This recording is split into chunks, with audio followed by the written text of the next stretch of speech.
Zara stood at the observation window of the mining station and watched the stars shimmer against the endless black void, and she felt the familiar ache in her chest.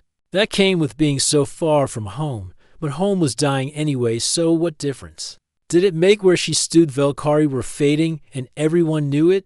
Her people had once numbered in the billions across 3 star systems, but now they barely filled one city, and each generation came smaller and weaker than the last, and the scientists had no answers, and the priests offered only hollow comfort about rejoining the cosmic energy, and Zara was tired of Bosch, pressed her palm against the cold glass, and watched her bioluminescent markings flicker pale blue across her silver skin, and even that glow seemed dimmer than it had been a year ago. Someone cleared their throat behind Hirsch, turned, and saw a human male standing in the doorway, holding a data pad and looking uncertain, and he had dark hair that stuck up in odd directions, and kind eyes, and grease stains on his jumpsuit. "Am Kyle Bennett," he said, and gestured awkwardly with the data pad. "And I was told to help you get settled in the human sections, and show you how things work around here." Zara inclined her head in the formal Velkari greeting, and felt her markings pulse slightly brighter with curiosity. And humans always fascinated her with their short, bright lives, and their refusal to accept limitations. "Am Zareth," all she said, and her voice carried the harmonic undertones of her species, "and you may call me Zara, if it is easier for your tongue." Kyle smiled, and it transformed his whole face into something warm and genuine, and not like the practiced diplomatic smiles she usually received. "And yes, there works," he said, "and come on, I will show you the good coffee machine, and the one that tastes like engine coolant so you know which to avoid." She followed him through the corridors of the station, and he pointed out various facilities and introduced her to passing crew members and explained the quirks of human technology with an easy humor that made her markings glow warmer colors without her meaning them to. For the following weeks, Zara conducted her trade negotiations during the day and spent her evenings exploring the station with Kyle as her guide. And he showed her the observation deck where off-duty crew gathered to watch meteor showers, and the small hydroponics bay where someone had planted actual flowers from Earth, in the maintenance tunnel where you could hear the whole station hum like a living thing. He brought her human food and laughed when she reacted to the spiciness of something called pizza, and he played her music from dozens of human cultures and asked endless questions about Velkari philosophy and technology. And ardent Zara found herself answering honestly instead of giving the diplomatic responses she had perfected, and she told him about the Velkari concept that beauty only existed because it was temporary, and that permanence was the enemy of meaning, and that her people had built their entire civilization around the idea of treasuring each moment before it dissolved into the next. Kyle listened with his full attention in a way most beings never did, and when she finished he said that is beautiful and sad at the same time. "And I think humans believe something similar, but we fight against it harder, and we want to make things last even when we know they cannot."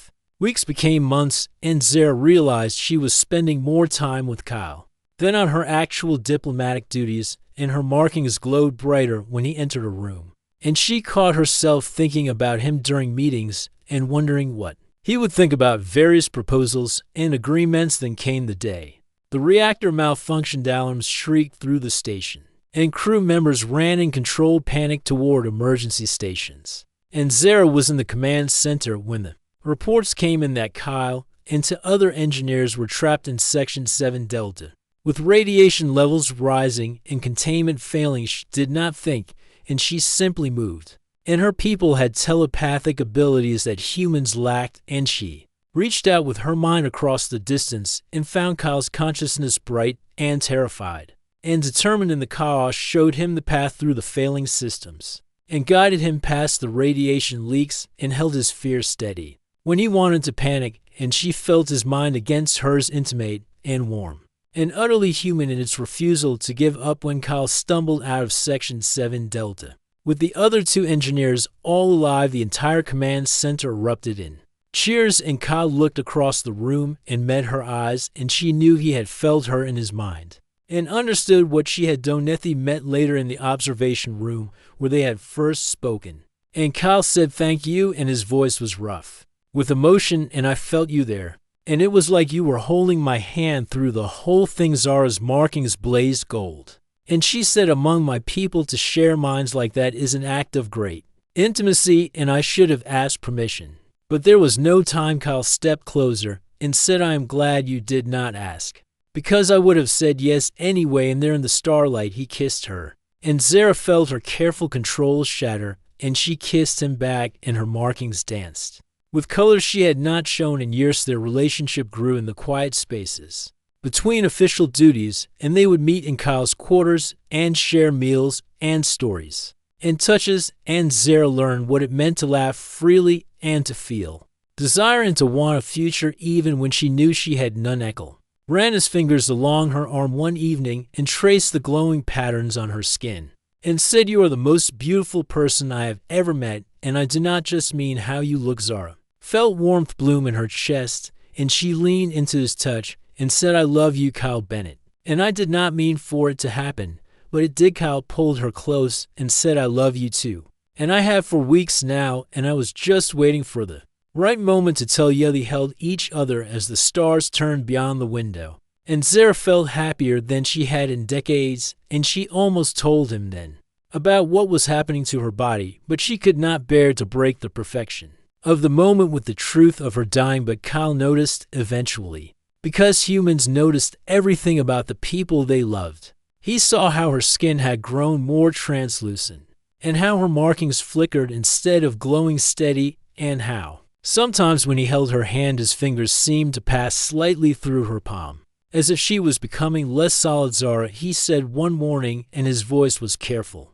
And are you all right? And you seem different. Lalish could not lie to him, and not after everything they had shared, and so she told him the truth. Me people are fading, she said, and we have been for generations, and our genetic structure is degrading, and eventually we become less and less physical until we dissipate into pure energy and return to the cosmos. Kyle stared at her and said, how long? And his voice cracked on the words, perhaps a year, she said quietly, and perhaps less, and I am sorry I did not tell you sooner, but I wanted to have this time with you without the shadow of death hanging over us. Kyle pulled her into his arms and held her tight, and she felt wetness on his cheeks, and he said, we will find a cure, and human medicine is advanced, and maybe we can figure something out. But Zara shook her head and said, my people have searched for centuries, and there is no cure. And this is simply what we are now, and I have made my peace with it. Kyle did not make peace with it, and he spent weeks researching and consulting with doctors and scientists and exploring every possible option, and Zara loved him for trying, even as she knew it was hopeless. Finally, he came to her quarters one evening and sat beside her on the bed and took her increasingly transparent hands in his and said, I cannot fix this, and I cannot save you, and I hate that more than anything. Ye know, she said gently, and I am sorry to not apologize, he said fiercely, and you have nothing to be sorry for.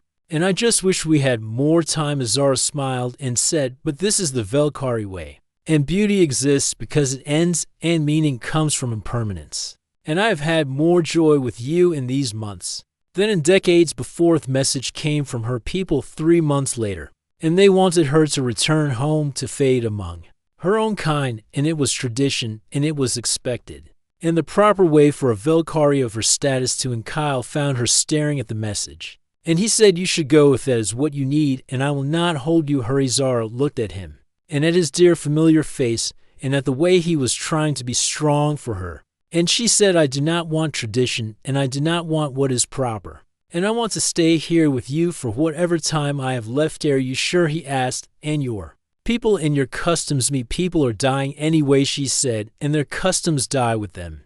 And but what we have created together, that is something new and something worth treasuring. Until the very end. So Zara stayed, and Kyle stayed beside her, and they spent her remaining months living fully in each small moment. They watched meteor showers from the observation deck, and Kyle recorded her voice telling Velkari stories, and they held each other through the nights as Zara's physical form grew steadily less substantial. She taught him about the Velkari concept of eternal presence, and how energy never truly disappeared, and how those who faded remain part of the universe forever. Kyle built her a small garden in the hydroponics bay, with flowers from a dozen worlds, and he played her music and read her poetry, and loved her with an intensity that made her markings blaze bright even as the rest of her Fade dawn.